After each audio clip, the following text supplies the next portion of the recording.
Après le déluge de Paul Lugagne, épisode 2. Voyons. La Terre. Cap sud-sud-est. Il faut contourner Vénus, sauter en direction de Mars, filer droit sur la Lune, et elle est juste derrière. Je m'en souviens comme si c'était hier. Un magnifique globe bleu, traversé par des nuages blancs. Cela fait quelques 10 000 ans que je n'y ai pas remis les pieds. Dans le fond, cela me fait bien plaisir de revenir. J'y avais de bons copains dans le temps. Le père Adam, sa femme, ses fils. Ils avaient une petite ferme posée sur une colline avec un joli point de vue. Mais tout ça, c'était fini. Il avait été au courant de l'histoire. Les Juifs, le prophète, les Romains, les Américains et tout le reste. Depuis quelques siècles, malgré tout, il n'avait pas été au courant des derniers événements tragiques qui s'y étaient déroulés. Il était trop occupé à des tâches diverses que lui envoyait le patron par courrier spécial. Alors du boulot, encore du boulot. Ça n'en finirait donc jamais. Et un déluge en plus. Il allait falloir arrimer tout cela, parce qu'il le connaissait, le vieux. Quand il y allait, il n'y allait pas de main morte. Ça non.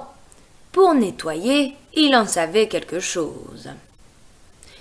Lorsque Noé arriva en vue de la terre, il eut un moment de panique. « Diable !» s'écria-t-il. Ce qu'il regretta aussitôt, en s'agenouillant et en demandant pardon. « Cela m'a échappé, Seigneur. Mais mon Dieu, quel désastre !»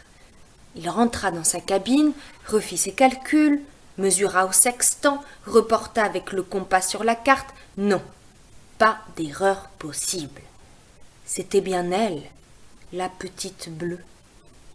Eh bien, on est peu de choses. Elle a bien changé. Noé, qui était bon enfant et qui avait toute l'âme d'un sentimental, laissa échapper quelques larmes.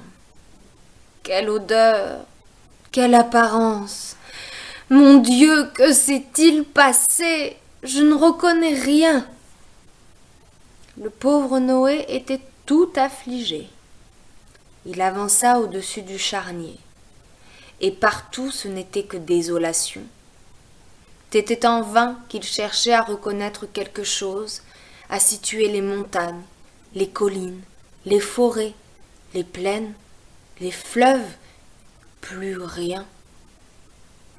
Le navire se posa sur les flots boueux. Noé était complètement perdu et se sentit brusquement las. Il s'affaissa sur un tonneau de chêne et sombra dans une profonde mélancolie. Le grand patriarche, qui était vêtu d'une robe de lin retenue à la taille par une forte ceinture de cordes, semblait perdu, et l'on voyait dans ses yeux la détresse d'un enfant qui, plus que centenaire, ne sachait que faire. Il ne cessait de répéter « Mais qu'ont-ils fait, mon Dieu? Qu'ont-ils fait ?» Il se sentit tout à coup inutile et aurait bien voulu mourir. Il ne savait plus à cet instant pourquoi l'éternité lui avait été donnée. Il la regretta. Dans sa grande mélancolie, il ne se rendit pas compte que sa barque avait dérivé. Elle vint s'échouer sur une espèce de promontoire en ciment. Ce fut le choc qui le tira de sa descente aux abîmes. Il se souvint tout à coup du but de sa mission. Il essuya ses larmes du revers de sa manche, et il sortit un gros mouchoir de toile de sa poche et souffla bruyamment dedans, avec son petit nez rouge de tristesse, tout pris par les larmes. Il descendit sur le promontoire, trouva un morceau de fer tordu pour y accrocher son amarre et inspecta la coque de son navire, encore en parfait état, malgré les ans. La coque était calfeutrée et jointe à l'étoupe, goudronnée. Les planches étaient assemblées à l'ancienne, entièrement chevillées et sans un clou. Elles n'avaient pas bougé depuis belle lurette. C'est alors qu'il avisa une porte en fer encastrée dans le promontoire en béton. Il hésita un peu, puis se dit que c'était l'occasion de commencer à remplir sa mission. Il jugea bon de l'ouvrir, ce qui, à son étonnement, fut aisé. Les gonds étaient rouillés, mais fonctionnaient normalement. Lorsqu'elle fut ouverte, une fraîcheur de cave renfermée s'en échappa, à en donner la nausée. Il alla chercher un fanal et prudemment descendit les marches d'un escalier qui s'engouffrait vers un sous-sol. Noé avançait en projetant la lumière de son fanal. Les marches descendaient profondément et les parois du conduit étaient étrangement sèches. Arrivé au pied de l'escalier, il suivit un couloir long de plusieurs mètres.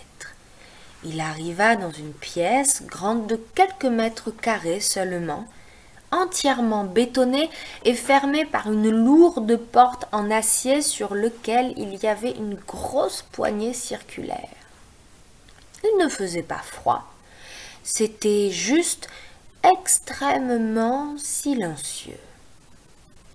Tout à coup, il entendit de petits cris, espacés par des sons qui ressemblaient à des grignotements. Il traversa la pièce et vit à l'autre bout de celle-ci une autre porte semblable à la précédente. Une idée qui ne lui était pas du tout venue à l'esprit, ni à celui de son patron d'ailleurs, commença à germer. Et si il y avait eu des survivants? Il pénétra à l'intérieur de celle-ci. Il discerna dans cette pièce des monticules divers. Il approcha la lumière de l'un d'eux, et c'était une montagne de boîtes de conserve de toutes sortes. À côté, encore et encore, il s'engagea progressivement dans un labyrinthe uniquement formé par des boîtes de nourriture. Il y avait là de quoi nourrir une ville entière pendant des années.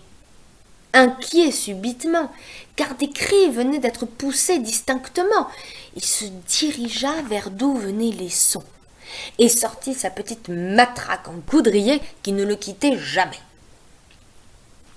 C'était pas au vieux Noé à qui on la ferait. De derrière un monticule, il aperçut une autre porte, plus petite cette fois. Il allait la traverser lorsqu'au même instant, les bruits se firent plus distincts. C'étaient des rires, suivis par des mastications. Il marchait prudemment, et les mastications se firent de plus en plus fortes, comme produits par des mâchoires de géants. Les cris redoublèrent. C'étaient comme des petits rires étouffés, produits par des souris. Noé, qui n'était pas facilement impressionnable, soudainement eut une pensée. Des souris! Des souris, certes, mais selon le bruit qu'elles font, elles doivent avoir une taille considérable. Des souris géantes, murmura-t-il. Il s'arrêta un peu, effrayé à la pensée d'avoir affaire avec des êtres pareils qui bouffent tout. Le vieux Noé, dévoré par des souris géantes, voilà qui ne lui plaisait guère. Avoir vécu jusqu'à maintenant pour finir sous les crocs de rongeurs gigantesques. Le patron n'en saurait rien et Noé eut peur.